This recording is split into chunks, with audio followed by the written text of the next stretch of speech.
What up, YouTube? It's your boy Banks. And we back in the building, you feel me? It's True Talks. Cause True Talks, alright? Let's get straight right into it. Bruh. So you already know, man. Oh man, this is this is not what elite looks like, man. Like, I just gotta man.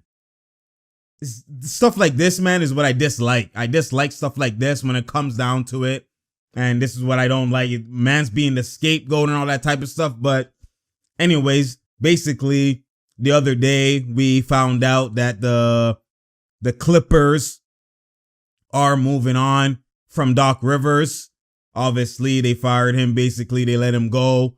And they let him put out a statement saying that, you know, he's glad to have been here and he didn't accomplish all that he could accomplish and all this, that, and the third, right? So basically, that was that when it comes to Doc Rivers and the Clippers. And basically, you already know why he's gone. Obviously, there's a narrative about Doc Rivers that he's he's a top coach. He's the only coach to have, lose a 3-1 lead 3 times. Right, he basically, that's his narrative, losing 3-1 lead, 3-1 lead, 3-1 lead. And when you look at it from that perspective, he's also looked at as, he has 1 ring with the Celtics, but with the Clippers organization, he's been a guy that has been underachieving, right? That's the narrative about Doc Rivers, obviously. And, some of it is true to a certain extent. And when he been with the Clippers, there was, like, you've seen with Giannis, when you have your star and your main player being a guy who was more so limited with arsenal, limited with takes, limited with ability, it's easier to key in onto that guy. And then you have to, rely on other guys to carry the load and in order to win the game, in order to, get to the point where you want to get to. And for some seasons, when he had Blake Griffin, CP3, and DeAndre Jordan with the Clippers, they did underachieve, but a lot of the times it was injuries. Like 1 year, I think Blake got injured at a crucial point, and then 1 year, CP3 got injured at a crucial point. And you look at it from that perspective, it's like, obviously, in the overall grand scheme, yes, he underachieved. And then also, too, when they were clicking on all cylinders, they would meet, like, for instance, Z-Bo was destroying Blake Griffin, and Blake Griffin wasn't able to, when they dump it to him, CP3 throws it to him in the post, in the clutch, he was limited. He would just keep trying to do that up and under, and he was getting padded. I even seen Manu Ginobili pad him. Like, I've seen, I've seen Pinchman's pad him. So when you look at it from that perspective, it's like, is that really on Doc? When your star, it's the same thing. Is it really on Budenholzer? Obviously, you can nitpick, and that's my problem when it comes to coaching. Not coaching, but when it comes to the narratives, when it comes to media, like, y'all praise the players. Rarely do you hear, oh, that coach made this decision, and that's the reason why they won the game. You hear it sometimes, but 9 times out of 10 is going to be, yo, Giannis, he dropped 30, or this person did this, and this person did this. They won the game. That guy's MVP. That guy carried. LeBron did X, Y, and Z. You're not going to mention Ty Lue this. You're not going to say any of that type of stuff. You're not going to say any adjustments. You're not going to say you took out Kevin Love. You're not going to say this and that. You're not going to say anything, right? You rarely mention those things. You mention the game-winning shot. You mention the buckets. You mention the arsenal. Because at the end of the day, that's actually what it comes down to. I could be the most elite coach, and if I run all these plays and this, that, and a third, is if you can't execute it, you don't have the ability to not only execute it, but execute it with fine-tuned defense and tuned-in defensive schemes, and still execute the play, use IQ to read and react, all that type of stuff. It's like, how much can you blame the coach really? How much can you really blame a coach? And that's just a player's perspective and a player's mind. Obviously, getting doing the little defensive schemes and not little, but big defensive schemes and positioning players here and there and having certain matchups, certain lineups, certain cross matches, all that type of stuff. That's where coaching is implied. But at the end of the day, the main plays, the big shots, like, it comes down to the players. And we all know that. But the narrative always to absolve players when, sometimes this and that happens. And the whole game happens overall. Now we just go, oh, you know what? Budenholzer did this and that, or this coach did this. He didn't adjust. He just left it to this and that. And it's like, when I look at it from, especially like, for instance, like the Bucks. Budenholzer, for him, y'all had him, like, for me, that's what it always cheeses me all the time, because it's like, y'all have a narrative that this team's going to get up the East. This team, you know, the Bucks is this. They've won 60 games playing this principle. They've did this, playing this principle. They've done this, doing that. Why has it worked? Because their MVP, their main player, has been eating. When he eats at that successful point, that's when this team is on this high echelon and winning, that we can envision them going to the finals, right? That's what the narrative has always been. So that now when they underachieve due to your star dropping his production by like 10 points per game and all this type of stuff, it's like, really, we're going to point at Budenholzer? He got out coached. He didn't do this adjustment and this and that. Sometimes it comes down to your star not having that ability. Sometimes it comes down to your superstar having a meltdown. Sometimes it comes down to your superstar underachieving. And that's where the bulk of the blame should go to. Obviously, when you look at the game overall, you can nitpick everything. Like even the best coaches that people have on this high tier, if you actually go look at the mistakes they've done in crucial games, like at hand, it's IQ. Like you gotta understand. That's why I say I don't really look at the results all the time, because the results sometimes go your way, sometimes they don't go your way, right? Obviously, people look at Jordan perfectionist, 6-0 and all that type of stuff, but there's gonna be times with the natural, normal person, even the most normal superstar, they're gonna have times where it doesn't go their way and it misses. And y'all, when I mention 4 for 22 like Kawhi or this and that, y'all get caught up in me saying the stats to back up my argument that you think that I'm mad at him for going 4 for 22 or this and that. For me, it's never about the results. You know what I'm saying? It's how do the results come? Did you look fugazi? Are you just chucking because, you know what I'm saying? Are you just chucking? Obviously, you're going to will your team to come back. And if you're chucking and no one else is doing nothing and you're still having the aggression, you're still looking normal. I'm never mad at that. I'm looking at, okay, you know what? He's going to get better next time. He might get more efficient next time. We can now look at, you know what? Paul George, do a 1-2. Then it's like, I don't blame you when you go to work, or at least try. I don't look at you and say that's the reason why he sucks. Obviously, you want him to make shots and all that type of stuff, but sometimes it doesn't go in. But if he's moving the same, he's still doing his confident takes. He's still doing his elite takes. He's still having his arsenal and his ability. It's never, you didn't choke. You missed. It happens.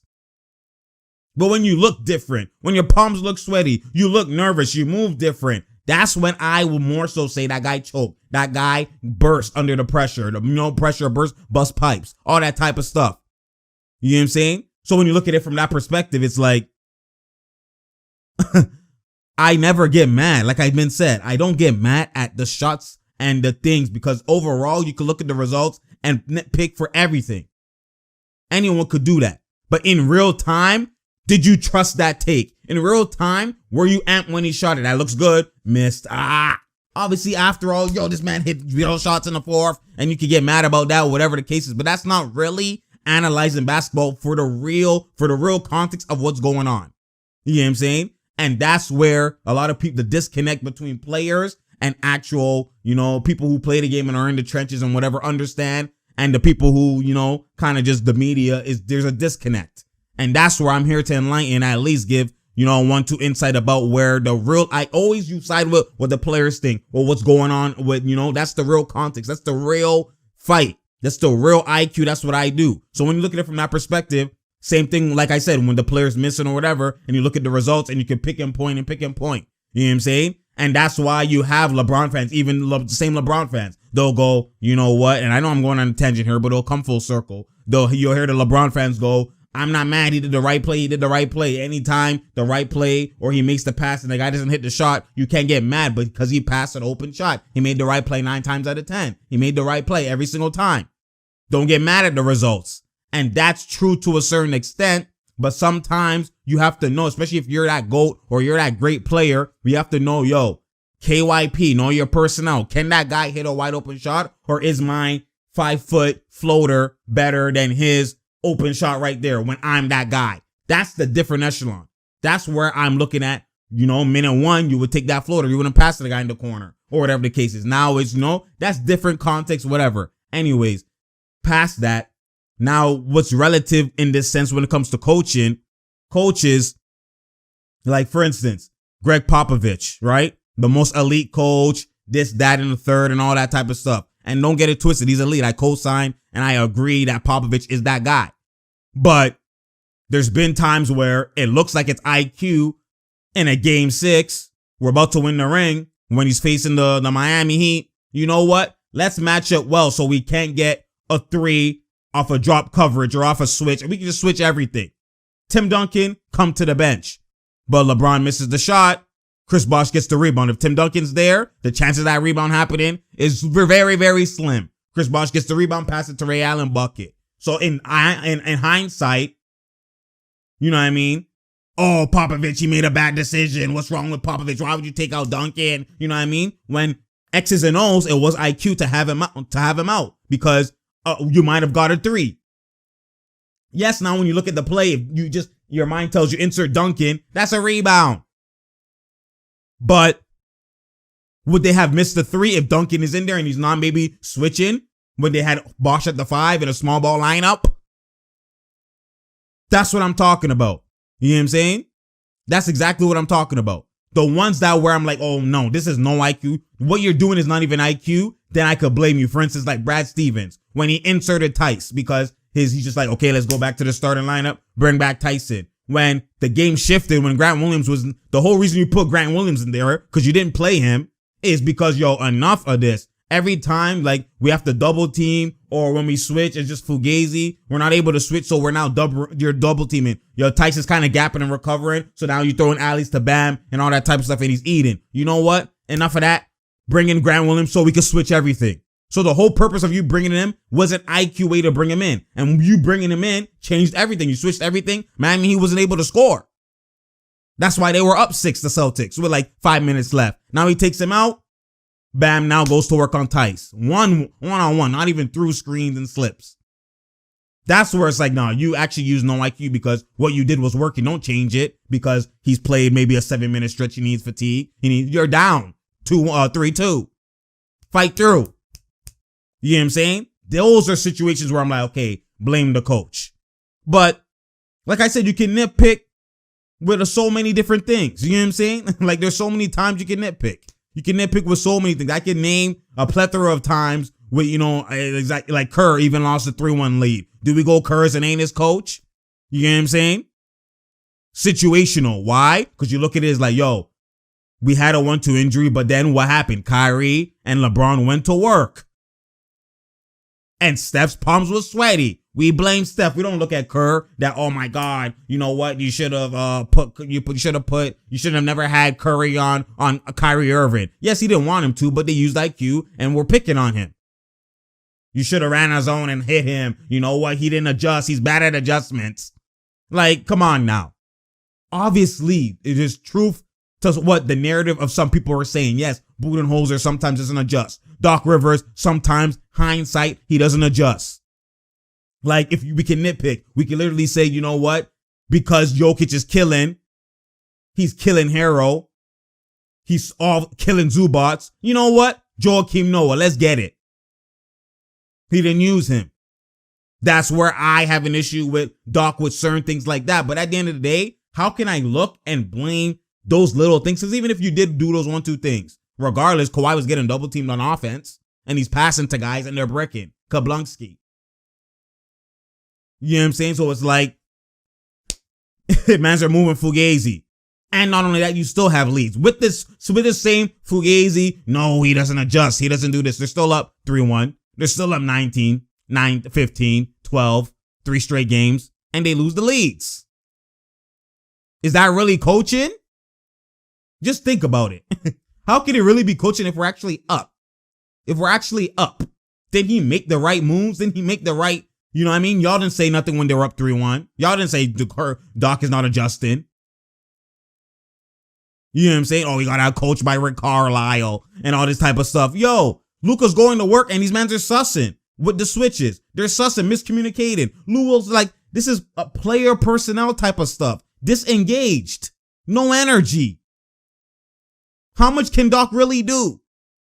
And that's where my point is, like, again, people need to understand why I say media controls a lot of the things. That's why you have a lot of the real players, the real IQ ones, people who worked with media, people who, you know, and they disengage from it, or the players that now, like, there's always that side, the people who are in the trenches, the people who are actually in the court, always have a disconnect where they dislike the media because the media doesn't have IQ and they create narratives. They create these fugazi narratives, bring up past history that mans don't even were thinking about. I know a lot of y'all didn't even know that he had a 3-1 lead with T-Mac. Y'all just gonna talk about 3-1 lead with T-Mac as if he wasn't the 8th seed.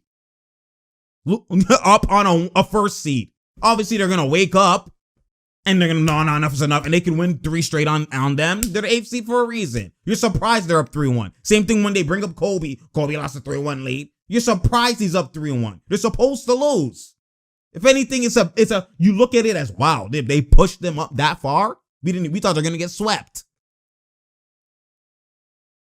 But what happens? Media creates narratives that the people who aren't, like, in anything in this world, there's always a small few that know the truth and a majority know everything else. That's how it is. We can, any topic you want to bring up, from government, from this and that, anything. Small few know what's really going on and majority are on, you know, go run with a narrative or run with a story. And that's how it kind of goes. You know what I'm saying? That's how it kind of goes. So, like, when you look at it from that perspective, again, I apologize if I went off on a tangent or anything like that, but I'm trying to give perspective onto what's really happened, context about everything. So just giving, you know, my perspective of context and how I see it. And this is why I don't get pump faked by, you know, media creating a fugazi narrative, even like about Jimmy Butler, you know, media creating a fugazi narrative about this person and that person. And this, like, I just see through a lot of these things because at the end of the day, I use my eyes from when I see the game footage. I use my eyes from when I'm seeing how mans move, how this and that, certain characteristics of this player, how he's, you know, how he's going. Does it matter? Like, you have to use IQ and have your own eye and your own brain. You know what I'm saying? I don't get plugged into the matrix and be, you know, in this fugazi, you know, false world, false reality. You know what I'm saying? And then all of a sudden you're surprised at the result. Oh my God, Jimmy Butler's in the finals. It ain't nothing surprising if you really pay attention and you really know what's going on. You know what I'm saying? That's my whole point. My whole point with all of this, basically. You know what I'm saying? So it's like, when I look at it from that perspective, I'm like, yo, media creates fugazi narratives. They're going to bring up Doc this, Doc that. And a lot of the times you have to pay attention. Again, media, it's just humans at the end of the day. We all are just humans. Naturally, when you love something, you're going to always create a narrative to bash the other thing. Perfect example. And this is what I always bring up. And a lot of people, again, you might think I'm hating on one. I'm just calling what the truth is. A lot of these things, if you trickle it down, all come down to media, how they love LeBron. You know what I'm saying? And they always, always break up anything that's in threat of LeBron. You know what I'm saying? So obviously, you go back and yes, Doc obviously has narratives of his own, but I've seen Kerr lose a 3-1 lead. I've seen guys lose leads and guys, obviously it's not like, oh, there's no excuse regardless, but we've seen, especially the first year and you don't have the bubble and you have all these type of things going against the Clippers, obviously because the narrative was, no, they're so deep, they're talented. We've seen teams get together and lose in their first year. We've seen it happen. I promise you, if KD lost in his first year with the finals with Golden State, they're not firing Kerr. Because they're going to look at, yo, what did we suss? That guy has enough pedigree that give him the benefit of the doubt. What's going on here? You know what I'm saying? So, but what happens is media creates these narratives. For instance, when you go back to like, people didn't hate Kyrie. The minute Kyrie says, I'm out from LeBron, what happens? Kyrie has been negative light since then. All right, pay attention. He's not a leader. He's not this. He's not that. Negative light since then, right? Media creates all these fugazi narratives. KD in OKC, bless up, everything good. Even when he's struggling with Russ, whatever, and all that type of stuff. People didn't really talk about him. He was never really in a negative light like that. It was always like he's elite. Oh my God, this guy's disgusting. You know what I'm saying? Goes to Golden State. What happens? Oh, it's Golden State versus the team, Golden State versus KD, and trying to break that team up with the media, creating these narratives. They're better without him, they're better without him. You know what I'm saying? They're a better team without him. All this type of fugazi narratives. When at the end of the day, they lost a 3-1 lead without him. They got him, finals, win. Finals, win. 2 straight years. But somehow they're better without him? When there's a reason why he went there? But what happens? Media creates a fugazi narrative to create turmoil within the organization or within that team to break them up. Why? Because they're a threat to LeBron, who's going to the finals every year. Loss. Break those guys up. Hidden agendas. That's what you got to pay attention. Kawhi Leonard, you know what I'm saying? He's doing load management with the Raptors. Oh my goodness, that team. And people are not like, just take it in. He's doing load management with the Toronto Raptors. You know what I'm saying? And, oh, you gotta watch out for that guy for the Toronto Raptors. They got Kawhi. They're rolling. You know what I'm saying? They're doing all. They didn't even mention the fact that they were 17-5 without Kawhi, and all when he's load managing, missing back-to-backs. They didn't say nothing, not a word. He wins the finals. You know what I'm saying? Finals MVP. Now he goes to the Clippers. Didn't go with LeBron because LeBron wanted him. Threat of LeBron and with the Clippers in the same building. What's the narrative? Oh my God, how are you gonna load manage? When he did the exact same shit. Why are you load managing? You're just disrespecting the regular season. This, and that. Is he ever gonna play? Oh my God, what's going on here? This is atrocious. See what this about? And it's like, really? Even till now, he is the reason why. When you don't play the whole season, you destroy chemistry. So you don't tell me they didn't need chemistry with the Raptors for him to play? When that's not the reason? That's part of the reason, yes. In hindsight, you can say, oh, because he's not playing, less chemistry with the team. No, it's the problem is, it's not just him. Even if he didn't load manage, Paul George was missing throughout Bear. Now, when you insert Paul George off his injury, you have to get acclimated. Then you make a trade, you bring Morrison, you have to get acclimated. It's not load management itself. But anyways, it's a different discussion. But now all of a sudden, what do I say? Now they hate something they used to encourage. Why? The common denominator, anyone who's in a threat of LeBron, this is how it moves. This is how it moves. So now they're going to create narratives, try and break up. No, Doc. They actually set it up even before he lost the 3-1 lead. Everything was, oh my God, Doc got outcoached by Rick Carlisle. Doc got this, Doc this, that. When how many times we've seen the Kerr and them go to 6 games with or what's it called? We've seen even Golden State go to 6 games with the Clippers in the first round and almost lose until KD snapped. Do we go, Kerr's getting out coach? What's Kerr doing? No. Because they didn't have to bring up that narrative. They had a narrative that they could have brought up, which is it's KD versus Golden State. KD, you're taking too many shots and all that type of stuff. So that was the narrative they're running with. So Kerr, they didn't need to bring up Kerr. But I'm telling you, though, always find a way to bring up something. So you got to pay attention to those things. So obviously, I know, some of y'all, maybe Banks, you might not understand what I'm talking about, but I'm bringing it full circle. You know what I'm saying? So basically, when it comes down to Doc losing his job, ask what I see. This is what I see. All these things. This is what I see. Because I'm looking at other situations that's similar or other situations, they never try and break it up. But when a situation of a team that's in a threat of a guy, we already know how they're going to go and it's going to break up this team. And this is what happens. Media creates these narratives for obviously the reasons I mentioned. But then what happens is now a team is pushed to the corner where, oh my God, this is how the whole masses are viewing him. If I do keep him, what is that? What am I telling my fan base? What am I telling? Like, you're forced into a corner where now these organizations who are listening and in tune to media now make decisions based off of media instead of actually what's the real going on.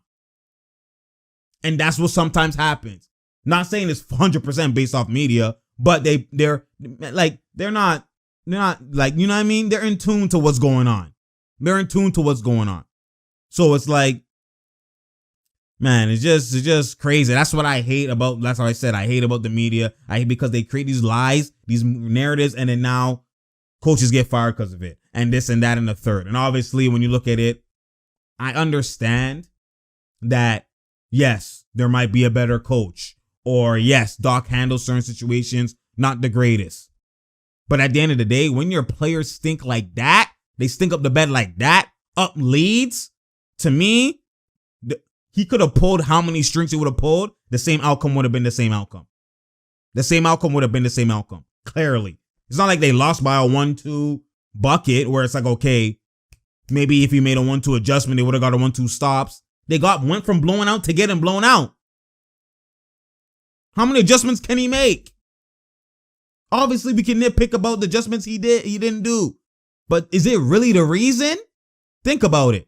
Same ways where they say they need a playmaker, they need this, and the Celtics, the Clippers, and all of this type of stuff, they need X, Y, and Z. And it's like, yes, obviously, with any team in the NBA, even the Golden State when they were winning, you could always say they need this, they need this, they need to score off the bench. You know what I'm saying? They need X, Y, and Z. They're top heavy. They need this, they need that. Obviously, no team is perfect, so there's always a need if you want to think about it.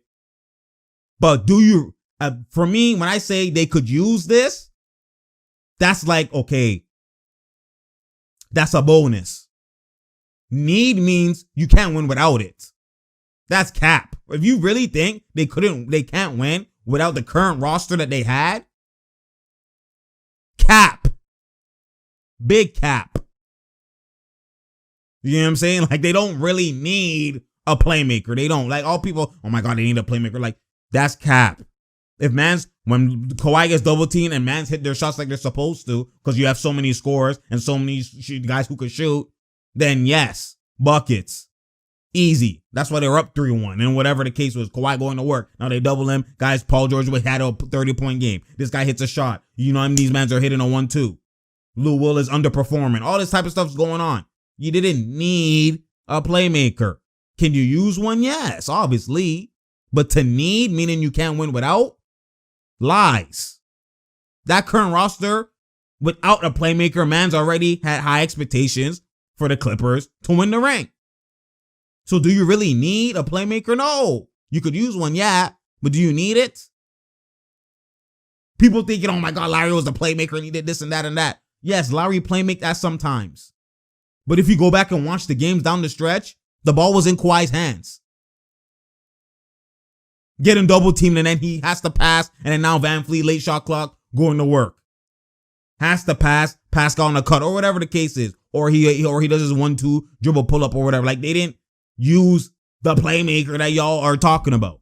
It was down the street. It was always him. Always him. And he had to decide what he was going to do. They're not having him in the corner running bare pick and roll. Only in the Golden State when VanVleet was going to work, they maybe did that on 1-2.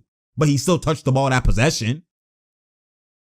You know what I'm saying? So it's like, this is why I use my own eyes. I use my own IQ. That's what I do. So when I think about the Clippers, and I think about Doc in itself, it's like, I don't agree that he needed to be fired. Now, if you want to fire him, obviously, like, it's like, okay, you have other candidates. There's Ty Lue. There's other candidates. You know, they're saying, Van Gundy, Jeff Van Gundy. They're saying all these type of things, but like, most likely it probably will be Ty Lue, but it's not something that was like a necessity, or it's not something that, yo, you have to fire this and we can't win without him and that type of thing. It's not a necessity. Like, that's cap. That's cap. It's just media created these narratives so bad and just abused Doc Rivers. How they lose a 3-1 lead like that and they abuse Doc more than they abuse Kawhi and all these guys? When there's other issues at hand. Other issues like team dynamics when it comes to Kawhi needs to stop doing this. I'm just going to come, lead by example and go home type of shit. I know obviously he does say a 1-2 and whatever, and his demeanor affects teams. But when you have guys who are dogs like you can't move the way you move with Toronto, where you say one word and mans are just waiting for your one word because they've been losing. They're finally like, this is the savior. Come save us. This guy's elite, so they're going to be drawn into any word you say, even if you barely speak. That's a different situation. When you have guys who are like dogs and like, I could be that guy, you have to lead, you have to talk to man. You have to be like, yo, give me the rock and move. What are y'all doing? Yo, we're doing this. Yo, get ready. This, that. And that's where LeBron's leadership comes into play. What are we doing here? Vocal leader. Talk. That's where he needs to break out and advance his game. Not even his on the court game. His off the court game needs to advance. That's part of it. You want to look at those things like those are real things. But again, it's just media creates a narrative, and it's like business now it's the same thing. Like if someone does something, it's like that's my guy, but then like it looks bad on media. I gotta fire you, man. Yo, you gotta go. Like I can't hold you, man. It's gonna look bad. Like sometimes, you know what I mean? The other things can put you in a position where you're forced to do X, Y, and Z. And I know if they kept him, and then you know what I mean, it's like media sometimes it's just coaches get fired like that. And I know Kawhi and them co-signed it. Like they didn't obviously say don't fire him, don't fire him, don't fire him. They're like, yo, that's what you feel, all right. And I know Kawhi, what made them also the Clippers want to go move forward with firing him was I know when Kawhi said, yo, we got to do better things like I'm getting double teamed and like we got to, you know, come up with better things to better schemes against them double teaming me. Right? That is pointing the fingers right at your coach, X's and O's. What are you doing game plan wise? What are you doing? And when you look at it from that perspective, with him losing a 3-1 lead, then you have multiple times you lost a 3-1 lead. Media's all they're talking about is that. Then Kawhi says that. It's like, okay, we have to move on. Or because the shit probably is going to happen again. You know what I'm saying? Not only taking it in, like, do you really think the Nuggets would have came back from a 3-1 lead with 2 games in the Staples Center? Like, obviously, you know, I don't like to bring up those things, but like, let's just be real. Let the man have another chance at it. Really? A loss in the bubble when mans barely had their mans in the bubble? They're already were load managing and mans were injured. They couldn't even play. They were like, what, 10-1 or whatever they were, 10-2, 13-2. Only had how many games out of the bulk of their games together? So they're already at a disadvantage. Now hiatus, then the bubble, and then not only that, okay, if they came to the bubble looking like the Lakers, yo, we're getting it, let's get it. Mans are taking hiatuses, coming hella late, leaving, going back and forth. So it's like you add those things that's already taken away the time you even need when you already have less time. And that's not taken into account. That's what I mean. I look past all that shit, man. Like, I look past all that shit. So, man, obviously that's the first start of the Clippers. Clearly they're trying to, you know, blow shit up in like the right way. Not fully blow it up, but they have their core, obviously. Paul George and Kawhi. I'll be surprised if any of those guys are removed. But they're going to just, the pieces around him. Obviously they didn't like, because it is true, Zubac should have played more minutes and all that type of stuff. And there's things that he didn't really do. But, I mean, to be fired, when you fire someone, you're like saying, I can't win with you. We need to move on from you. That's what you're telling. And so it's like, after 1 year, like, man, it's just, man, like I told you, like when I look past all that shit, and it frustrates me when I see things happen because of something false. If he's sus and these things are happening in certain things, in certain lights, then I could be like, you know what? Okay, even though it's not, I feel bad for Doc or whatever the case is, you know what? Right decision, go ahead. And it could be the right decision, but the reason why you're making that decision when it's all off cap and off lies and off pump fake media, that's where it's like, nah, like, come on, man. Like, really? But anyways, you already know it's True Talks, because True Talks. Share, like, and subscribe. We out here. There's no doubt here. There's no drought here. You feel me? We're definitely going to be doing a Heat and Lakers breakdown. The game is later tonight. I will be doing a preview on who I think, like my predictions and all that type of stuff in context of why my predictions is that. Also, too, when it comes to the Clippers, even the Raptors, we will be talking soon, very soon. I'll be talking about what the Clippers need to be trying to do moving forward, what they really need to do, especially now that they made their first change, you know what I mean? And just going into the nitty gritty within roster wise and just IQ wise, what they need to do in order to get themselves to that promised land, at least, you know what I'm saying? And obviously, we already know they underachieved and they did all that fugazi things. It's not pointing fingers on other people and like, oh, no, it was light. But like, Just being real about it. That's what it basically is. So I'm going to be doing that moving forward. Also talking about like the Raptors, what the Raptors should be doing in the offseason. You know what I'm saying? You already know a lot of people are talking about this whole Victor Oladipo and all that type of stuff. Like there's a lot of things to talk about, a lot of things to, to get in tune with. So, and you already know, just stay tuned. You know what I mean? I appreciate y'all coming for that IQ because that's what I do. You feel me? You already know, man. It's True Talks because True Talks, man. And I'm out, man.